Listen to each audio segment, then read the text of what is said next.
Hi guys, I'm Brenna Broughton and today I want to talk to you about your characters and their voices. Voice is one of those interesting things that I think really makes or breaks a character. Now, I'm not necessarily the expert on voices here, but I think there are 4 major pitfalls that a lot of writers can fall into. And I'd like to discuss those 4 pitfalls by pointing out 4 books that I think deal with those kinds of things really, really well.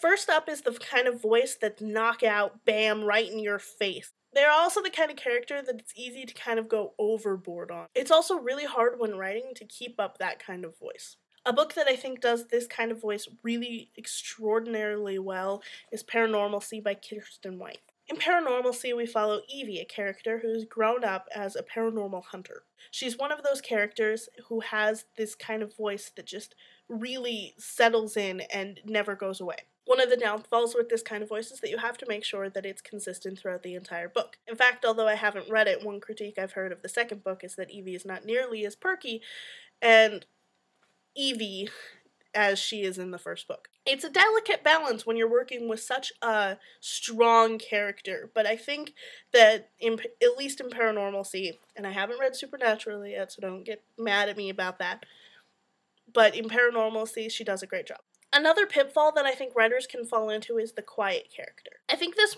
pitfall is actually a lot more common. It's the kind of character where you can forget that you're actually writing another character and write yourself. Writers have to remember that they are not their characters. Their characters are going to react in different ways than they are. You have to really remember with the quiet character to let them have their own voice, even though they are more quiet intrinsically.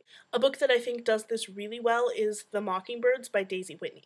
One of the ways that Daisy really sets up her character Alex is by giving her an imagination. She does a great job by, in the second chapter, setting up this elaborate fantasy Alex has, as a musician, of meeting these composers. It's these little details like that that really make a character stand out, even though she's rather quiet. Another problem that I constantly see when I read is writers forgetting to make sure that their characters sound different.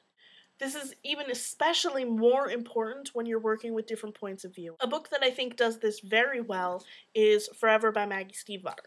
Forever is told in no less than 4 points of view. When you have that many characters battling for voice, it can get a little difficult. Maggie, however, does a good job at defining her characters through their voices. Sam's a bit more quiet, Grace is a little bit more analytical, Cole is a bit wild, Isabel is a little angry and looks at everything with a hard edge. But it's one of those where you can easily tell which character was talking even if you weren't given a tag telling you who it was. The last thing that I want to talk about are special instances. Especially with fantasy and sci-fi, made-up words show up all the time. The challenge when it comes to voice is that making sure that these words fit into the society without alienating your reader. That means that your character's slang and all the words that they're going to use are going to be very, very important in this kind of situation. A book that I think really made it hard for me to read was Bumped. I couldn't get into all of the crazy lingo that was going down in that book. A book that I think really balances this out well is Across the Universe by Beth Revis. They use words like frexing. She makes the character of Elder relatable, even though he's kind of hard to relate to, because he's grown up in a world that we don't understand. Anyway, that's all for me today. I think those are 4 books that take those 4 common voice pitfalls and really overcome them. If you haven't read any of those 4 books, go pick them up at the bookstore or your library. Also, I want to know, what do you think about voice? What do you find hard when you're writing, or what turn-offs do you have when you're reading a certain voice in a book? Please let me know in the comments.